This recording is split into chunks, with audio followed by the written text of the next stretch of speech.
Zapala, Neuquén, emerge una voz poética que desafía los límites del lenguaje, del cuerpo y del yo. Sandra Lambertucci, autora de títulos como Otras vidas, Requiem Octaviano, Cara Cruz, una poética Perséfone, Tomás Gris, El, fragmentos de un yo en el jardín de mis yoes, y Reformadas, construye una obra que se despliega como un mapa emocional, simbólico y filosófico. En sus textos el mito convive con la carne, el deseo con la palabra y el yo se fragmenta para abrir nuevas posibilidades de sentido.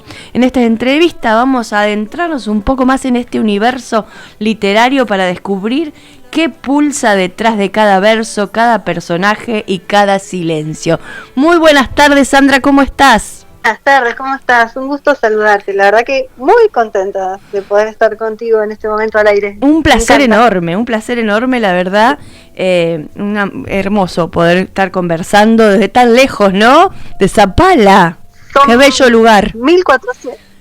1400 kilómetros nos separan, exactamente. Así es, pero bueno, vamos a hablar de todos tus libros.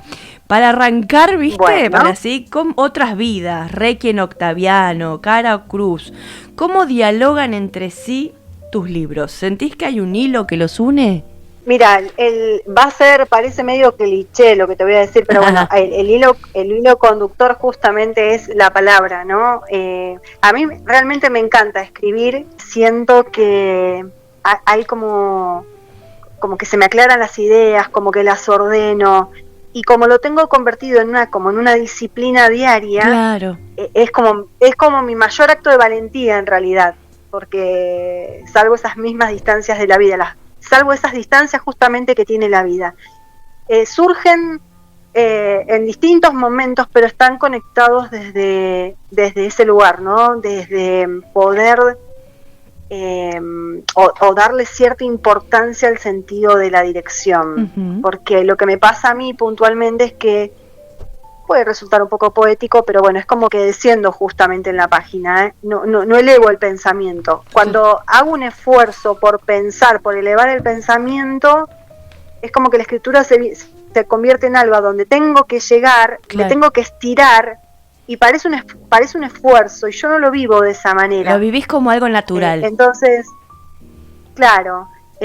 Entonces no me someto a ese esfuerzo, ¿entendés? Uh-huh. O sea, sino que lo concentro justamente en descender hacia la página y bueno, y experimento esa sensación de atención y no de tensión justamente. Claro, eso es lo más lindo, ¿viste? Que vaya, que fluya. El desafío más grande fue Otras vidas porque uh-huh. había que romper con un montón de principios que tenían que ver con, primero, que no sabían que escribía. Claro. Segundo, con esa mirada del otro que siempre de alguna manera nos ata, nos sujeta, ¿no? Porque primero que no sabían que escribía, y segundo que tenía que ver también con mis papás son comerciantes y la mirada que tienen la hija docente, comentario de comunidad cultural y demás, ganás plata con la docencia y ahora encima le agregás el escribir. Claro.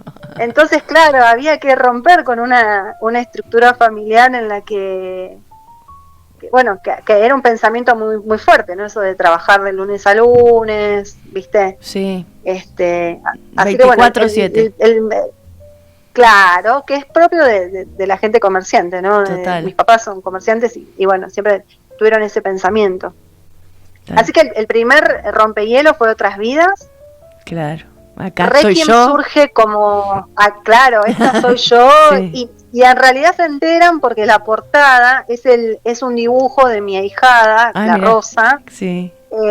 Y a mí me gustó mucho por el significado, esa permutabilidad que tiene la rosa y esa resistencia que tiene la rosa. Uh-huh. Entonces primero pareció chiste y después como que se pusieron un poco serios y me dijeron como, sí, es para un libro. Y bueno, ahí trabajamos sobre el dibujo, que fue el que dio la tapa, y después vino la presentación y no les di mucho tiempo a pensar tampoco después. hasta el día de hoy creo que no les he dado tiempo a pensar. ¿Y qué dijeron después que vieron el primer libro? ¿Se quedaron con la boca abierta? No. Viste que las familias son los primeros críticos. Los primeros, sí, no, la verdad que fue una gran sorpresa y bueno, la verdad que salvando la parte esta que yo te explicaba comercial, siempre se piensa en la felicidad, ¿no? En el que la otra persona está bien, y si eso era algo que me hacía bien, está bien. Y bueno, después se sucedieron los otros 7 que ahí no di tiempo a pensar a nadie. Claro. No. Ahí directamente fueron... Requiem Requiem son 8 meses de... Sí, Octaviano viene de 8 y también viene de mi actual pareja, que es un hombre. Uh-huh. Y me dirás, y bueno, y Requiem, que es totalmente negativo. Sí. Y bueno, tiene que ver con ese resurgir, ¿no? Muchos años de soledad, muchos años de estar sola, de remarla. De remarla sola, claro. Exactamente, y bueno, fueron 8 meses de escritura con cierta motivación, que tiene que ver con un estado de enamoramiento, pero además un estado de plenitud, ¿no? Claro, total. Porque el amor no es solamente el amor de pareja. Entonces, Requiem Octaviano viene a reflejar en esa escritura, en ese poemario, todo lo que tiene que ver con escribir, con descender, como digo yo, descender en la página y dejarme ser. Claro. Y hay poesía muy variada dentro de ese libro. Uh-huh. Y bueno, la representación es un poco esa. Y me habías dicho Cara Cruz. Sí, y Cara Cruz fue el primer desafío como novela. Narrativa, claro. De narrativa, sí, que participa primero del Fondo Nacional de las Artes. Yo la escribo con esa intención. Uh-huh. Y después que participó del concurso, decidí volver a trabajar y decir, bueno, vamos a ver qué pasa ahora si la empezamos a... Porque siempre me pasa particularmente que los concursos siempre me entero con muy pocos días de anticipación. Claro. Sí, y las obras requieren de su revisión, requieren de un montón de tiempo, otras cosas. Un proceso. Claro, del proceso. Entonces, bueno, luego de eso fue ejecutada como proceso de revisión de un montón de cuestiones y salió después finalmente Cara Cruz. Buenísimo. Que esa puntualmente está siendo guionada en este momento en la ciudad de Córdoba, para ver si la podemos llevar a su alcance sea a nivel cinematográfico. Wow. También, que es un gran buenísimo. logro. Sí. Sí, ni hablar, eso es maravilloso. Es un montón. Es importantísimo. Sí. Desde marzo estamos trabajando con ese guión, sí. Qué lindo, bueno, todos los éxitos. Sí. Qué lindo, lo voy a querer ver, lo voy a querer ver. Todos estamos esperando que aparezca. No sé si la N roja ahí en pantalla y que atrás diga Cara Cruz o como sea, pero que llegue. Estaría buenísimo, sí, como sea, sí. Estaría buenísimo. Sí. Ni hablar. Sí. Qué lindo, qué bueno, qué linda noticia. Así que todos los éxitos. Un poco es ese. El hilo es ese, claro. Que un poco el hilo de esas 3 tiene que ver con eso. Claro, total y absolutamente, qué bueno. Bueno, después también tenemos una poética Perséfone, que aparece el mito como eje, ¿no? El mito como eje. Sí. ¿Qué te atrae de Perséfone y cómo resignificás la figura de ella? Bueno, mira, esto tiene una anécdota muy personal. Esa obra, el poemario Una poética Perséfone, surge a partir de que yo estaba duelando la muerte de mi papá. Hasta ahora yo no he dejado de escribir y estaba escribiendo la continuación. Sí, estaba escribiendo la continuación de Cara Cruz, que se llama Bajo la sotana. Opa. Y estaba muy trabada. Estaba en esas... Yo le llamo sequía creativa, en la que no iba ni para atrás ni para adelante. ¿El bloqueo del famoso del escritor? Exacto, sí. Que se lo sufren. Entonces dije, bueno, ¿viste? Es terrible. Entonces, bueno, dije, bueno, vamos a correr el foco, sí, en esto estamos. Y sale una poética que tiene que ver con justamente la diosa, que no es exactamente de las 4 estaciones, sino de los 2 movimientos, ¿no? Que tienen que ver con la vida y con la muerte. Uh-huh. Y lo anecdótico de esto, de por qué se hace, es que cuando empiezo a escribir, viene a mí una imagen en la que yo le pido a mi papá una foto de su campo para hacerlo bendecir, sí, ¿no? Como se dice, viste que a veces la gente bendice los negocios. Sí, total, sí. Bueno, mi intención fue esa, le digo, papá, mandame una foto del campo, le digo que lo vamos a hacer bendecir por el tema del agua, bueno, la cuestión que este buen hombre me manda una selfie desde arriba de un silo, que creo que eran como más de 4 metros para un hombre de 72, ¿viste cómo son las personas mayores sacando selfies? Sí, sí, ya nos cuesta a nosotros. Nos cuesta a nosotros, imagínate. Pero bueno, él sale muy muy chistoso porque él aparte sale muy contento con esa foto en la que está de primera cara, plana su cara, y bueno, y se ve todo el campo para atrás, se ve con su hacienda, que en ese momento era un número bastante considerable. Uh-huh. La cuestión que yo tengo ese registro como en la memoria y me toca ir después, me toca ir en otras circunstancias, claro, en lo que la tierra es totalmente yerma, o sea, en el que no existe un solo animal, uh-huh, que vos digas, bueno, denota vida, no hay un solo color. Claro.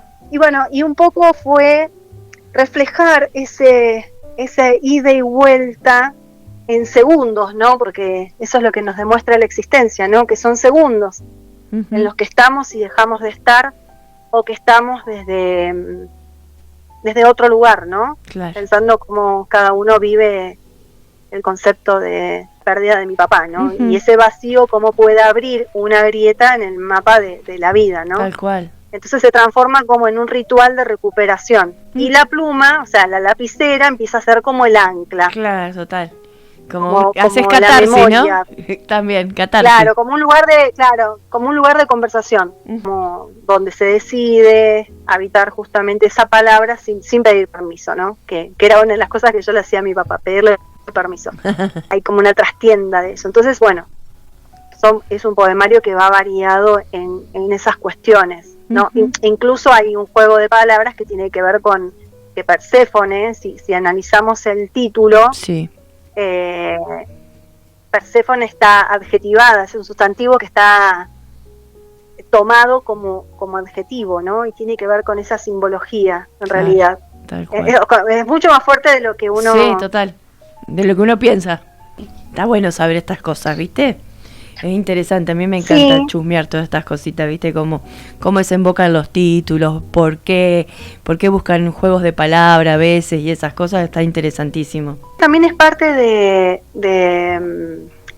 esta función del escritor, ¿no? De este juego que hace el escritor y en ese juego de intentar que sea lo más verosímil posible, nos jugamos todo en ese momento de escritura y no es azaroso tampoco, me parece que hay como una constelación de significados detrás de cada título, ¿no? Del que uno elige poner en esa obra. Interesante lo que me estás contando. Bueno, también tenemos fragmentos de un yo en el jardín de mis yoes, que propone una exploración del yo múltiple, ¿no? ¿Cómo trabajás la identidad en tu escritura?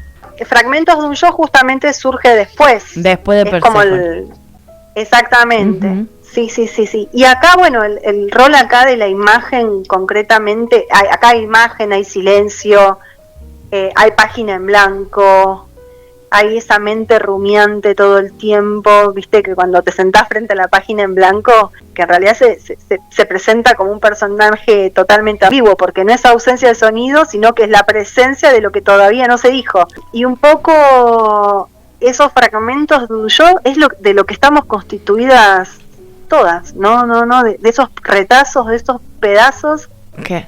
Sí, que a la vez constituyen una sola esencia. Y bueno, creo que ese es un poco, yo busco un poco esa cadencia, ¿no? Que no prima la claridad de lo que escribo, sino que la puedas dudar, que la hagas latir y que se manifieste, ¿no? Esa densidad de alguna manera en la sintaxis para abrir otro juego de interpretaciones, o sea, que se abra el juego a lo que da la escritura. Está bueno eso, está interesante, sí, la propuesta, totalmente. Es como una arquitectura sonora. Exacto. Las palabras, terminan siendo como una arquitectura, sí, uh-huh, sí. Qué bueno.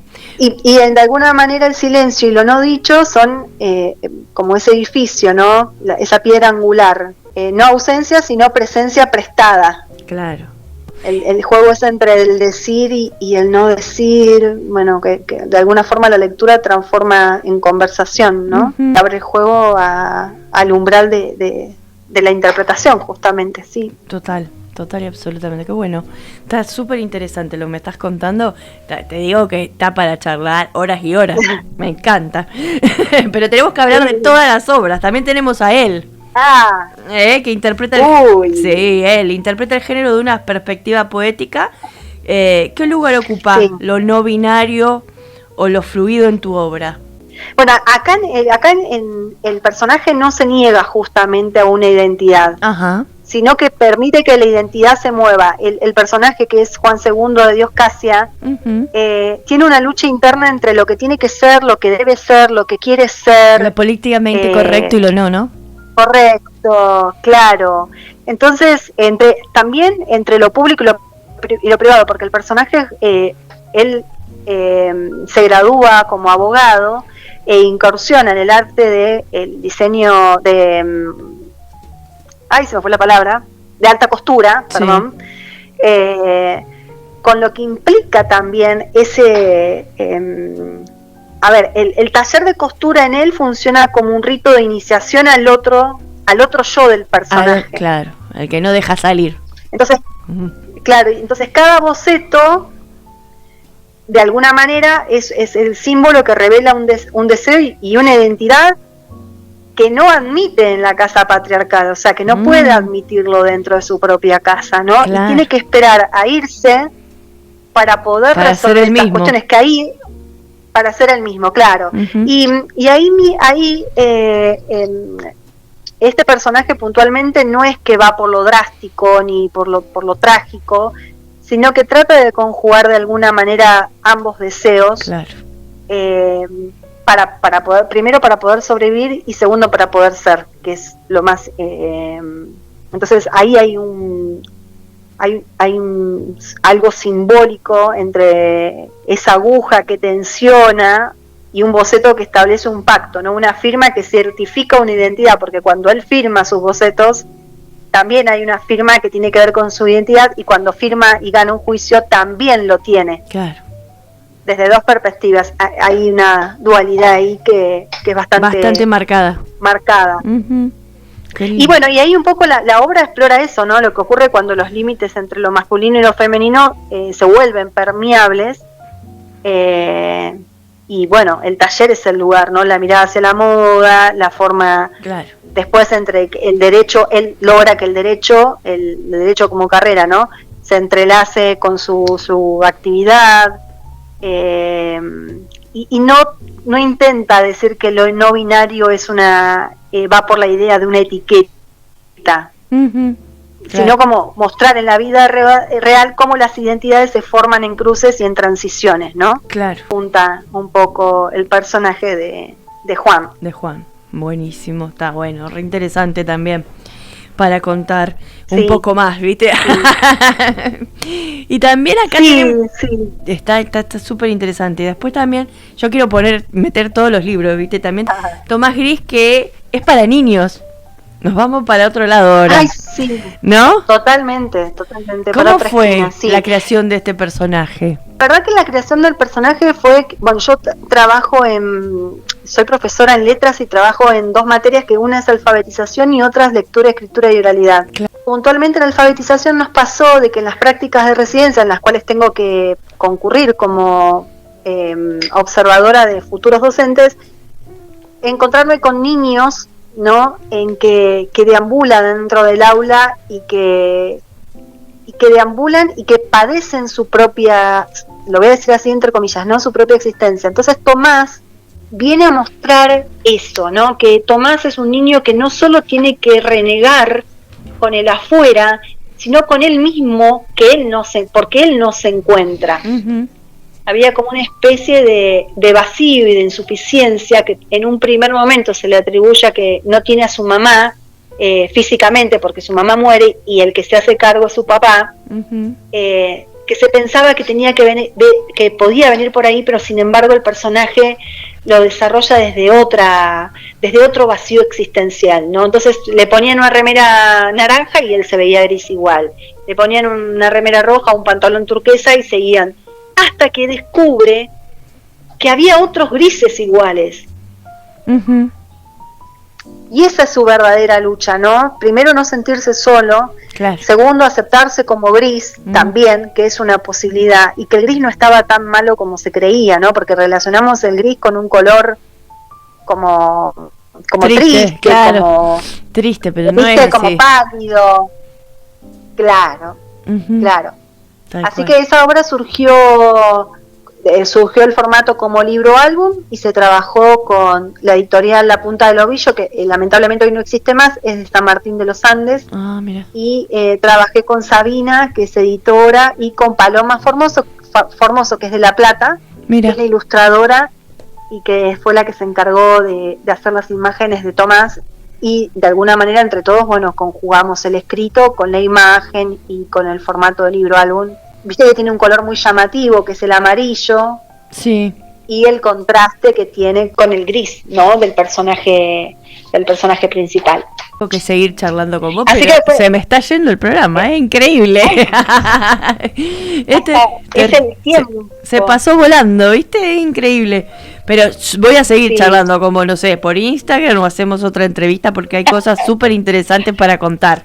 Porque además como que son, es más, hasta, bueno, ahora no nos da el tiempo para hablar, pero también está una reciente que es Reformadas, que salió del horno hace muy poquitito. Sí, ¿no? Hace poco, ¿no? ¿Cuánto hace más o menos? Sí.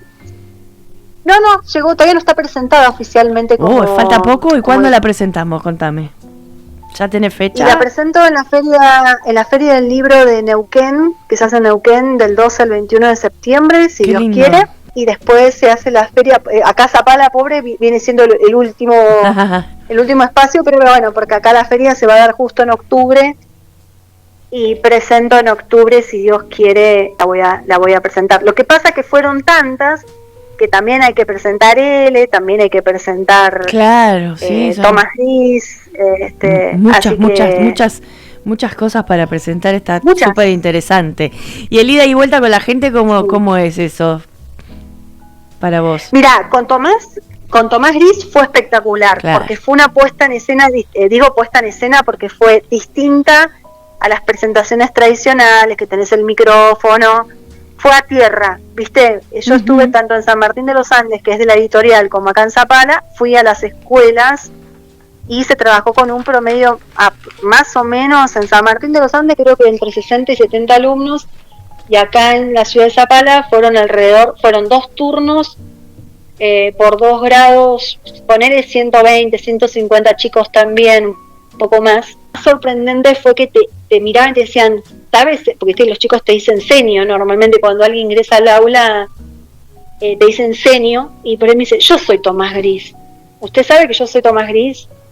Como que hubo una identificación enseguida, o una muestra de la realidad muy cruel, también muy rápida.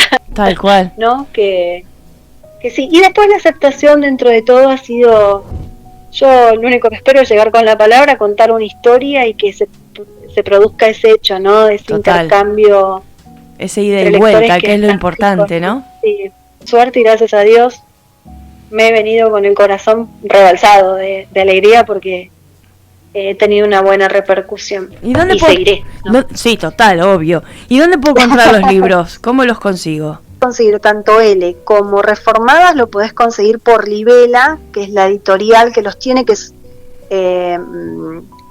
www.libela.com, y el resto de los libros, también incluidos estos 2, en mi página web, que es www.sandralambertucci.com.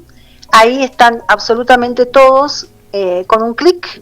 Los mandamos por correo argentino, van firmados y autografiados, así que ahí me pueden encontrar. También me pueden encontrar en redes, en Instagram y en Facebook también como Sandra Lambertucci. Dale, buenísimo. Sandra, un placer enorme charlar contigo. Vamos a seguir charlando en otra oportunidad, obviamente, porque hay más cosas para contar también. ¿Te parece? Vamos a estar charlando. Me encantaría. Sí, estaría buenísimo. Así que te agradezco un montón ese tiempo. Te mando un beso enorme y obviamente quedamos en contacto y seguimos charlando. Vamos a hacer la segunda parte de la entrevista, obviamente. Dale.